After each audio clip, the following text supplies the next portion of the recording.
stored as a potential on an array of capacitor plates. These are flat plate capacitors that look like, imagine a pizza pie that's sliced up into 48 tiny wedges, 48 of them in all, each having 8 half-inch flat plates stacked up inside the same kind of quartz material. And each one of these individual capacitor sections is then, you can actually control the voltage that goes to each one of them, and in so doing, you can alter the amount of voltages and bias that goes to that particular part of the field that is generated by the craft. And so this is how it steers itself, sort of like the swash plate that they use on the main rotor of helicopters, where you can produce more thrust on one side and get the vehicle to tilt or to yaw or to pitch in one direction or another. So it's a pretty interesting system. Now, you first saw this craft in what year again? Well, or your friend. The first time. I'm sorry? The year that your friend saw this aircraft at the November of 1988. Wow. If, this craft obviously would use a lot less energy to fly and to maneuver and to manipulate. Do you believe that the craft you saw could go in and out of space? Yes. In fact, this particular vehicle is able to tap into an unusual type of energy that's referred to in the physics literature as quantum zero-point fluctuations of the vacuum, or zero-point energy for short.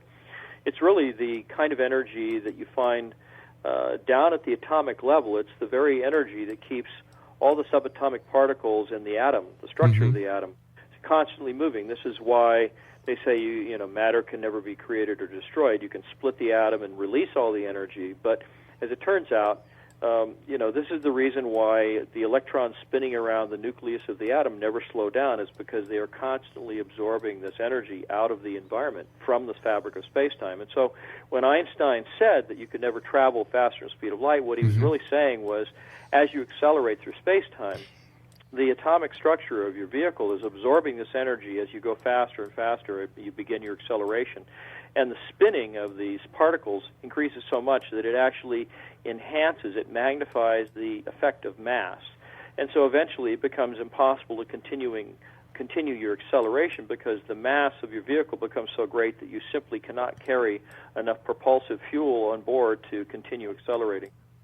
And so the situation with an anti-gravity propulsion system actually kind of skirts that entire problem by tapping into the actual energy that would be responsible for this increase in mass. And by doing that, you're essentially using that energy to create propulsive force, which of course conserves the energy.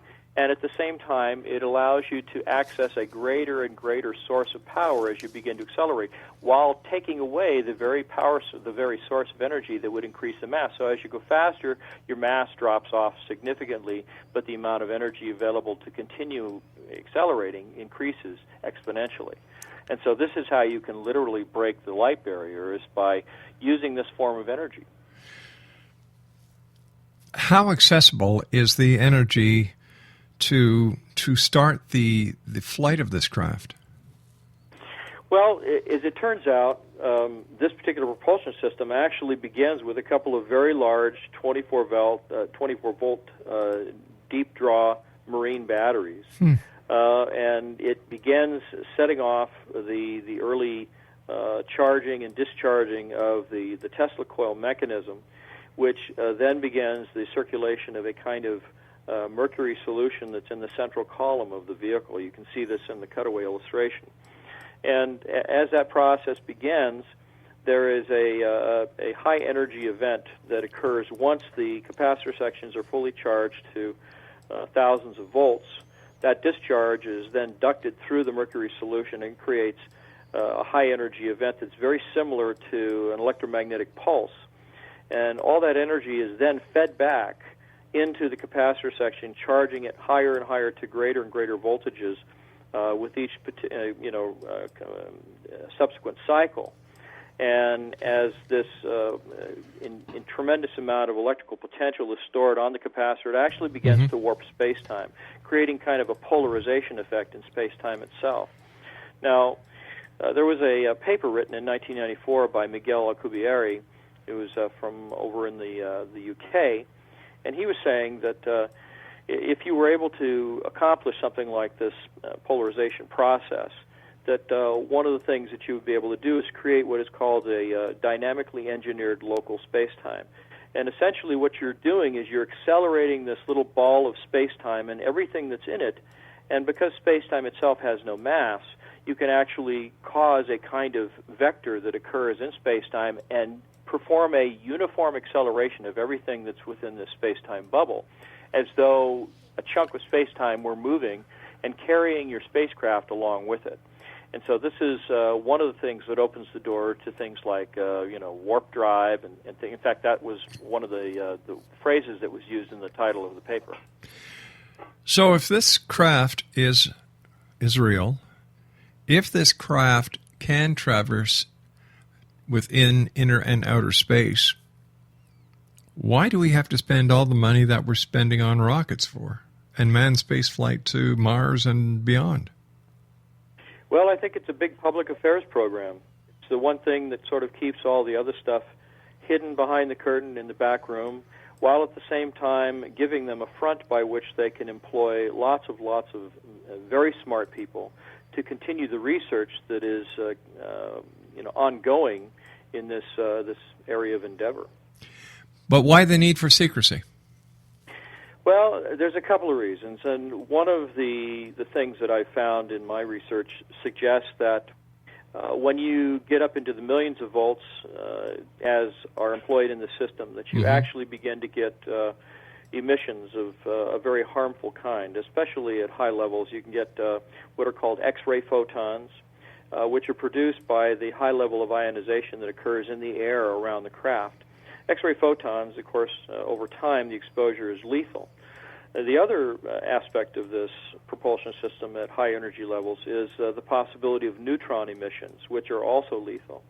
And the third thing about that is that if you do have a way of adequately containing these emissions, using lead plating and things of this nature, which is certainly suggested by what some of the witnesses have seen, that these neutron emissions actually have the ability to perform a kind of transmutation of the materials that are in the system.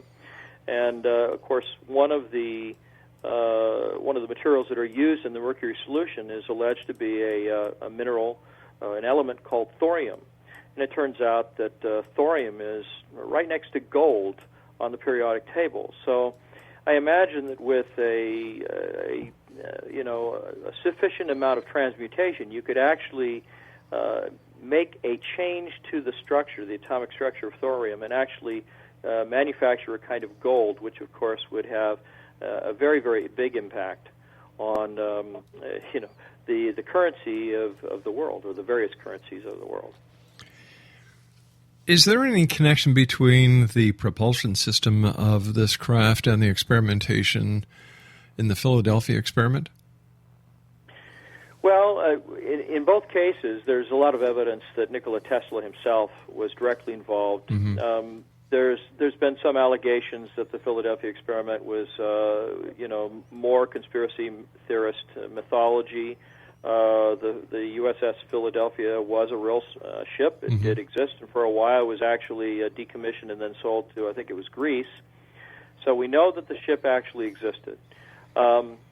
We know that Nikola Tesla did have quite a bit of involvement with the Department of the Navy, based on historical records. Whether or not they actually were able to achieve the so-called invisibility that they were striving for is been a standing question, even in the wake of disclosures like the ones made by Al Bielek, who I happened to meet some years ago.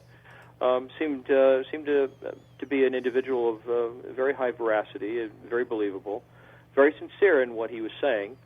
But the common thread to both those types of technology are the extremely high voltages that seem to be used to produce these kinds of effects. I know that in the case of the Philadelphia experiment, they were talking about using these large coils at four corners of the vessel of the hull of the ship, and that there were a tremendous battery of vacuum tubes that were being used in the control room as part of a system for stepping up voltages.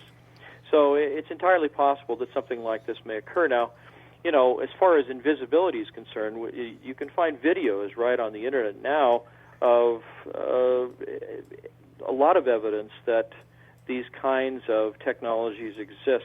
I've seen this sort of thing on two occasions. One, in 2001, shortly after 9/11 occurred, I saw a craft coming in, basically traveling in the direction of this base that I mentioned before, west of town in the Trinity Alps.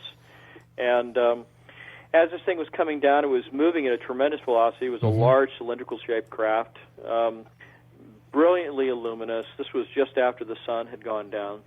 It had a really long ionization trail that continued behind it. And as it was moving through the sky, it made a crackling sound that I would only be able to compare to, say, a vehicle traveling at high speed over a gravel-paved road. But as I watched this thing, and this literally could go from horizon to horizon in about 5 seconds. That's how fast it was moving. But as it descended into that area of the mountain, it vanished from sight as I was watching it. But what really made it quite unusual was that the entire ionization trail that it was leaving behind it vanished at the exact same moment. So if you have a craft that can vanish by cloaking itself in some way, that's one thing. But to eliminate something else in the environment that takes several seconds to dissipate, this actually suggested to me that what I had witnessed is a slight time anomaly, that this thing had actually created a local jump in time of maybe 5 to 10 seconds beyond the moment that I was actually experiencing, because I've never seen anything like it. And then more recently, on the 12th of July, when I was about 10 miles west of town out in Palo Cedro, standing in the driveway with a friend, just after sunset again, saw a brilliant glinting in the sky. This is something that a number of other people have seen in the same time frame, all up and down California, with these brilliant flashes of light in the sky. Now, because I've spent so many years illustrating, vehicles, aircraft of various shapes and sizes, one of the things that I've come to know is studying light and how it reflects across the surface of an object. And so as I was watching these reflections of the sun, which had already descended but were still striking this object at probably 15,000 feet in the sky, I saw what was clearly the sun reflections basically sliding down the side of a cylindrical object, and then as the object turned, there was sort of a spherical end on one end of this craft, and when that particular part of it rotated into the right position, the sun was reflected as a brilliant, burst of light from that end of the craft, and you could just barely make out the silhouette of the vehicle. It looked like a giant Mark, piece stand of glass by. We've in got the to sky. take our commercial break. We'll be right back.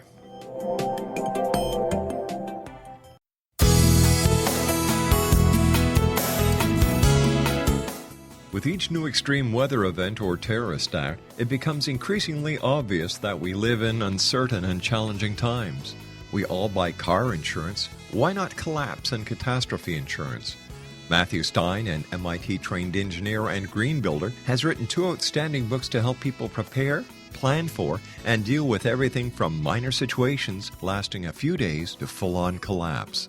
Matt's first book, When Technology Fails, is a manual for self-reliance, sustainable living, and surviving the long emergency. This massive book covers the gamut from first aid and emergency preparedness to alternative healing, renewable energy, primitive living skills, and 18th century technologies that could be critical to your comfort and survival in a long-lasting crisis. Matt's second book, When Disaster Strikes, is a comprehensive emergency preparedness handbook and survival guide. When Disaster Strikes is an essential item for every family's go bag. Both books are available at all usual sources. There's a wealth of totally free information posted at whentechfails.com, and author-signed copies may be purchased at mattstein.com. That's www.mattstein.com. whentechfails.com and www.matstein.com.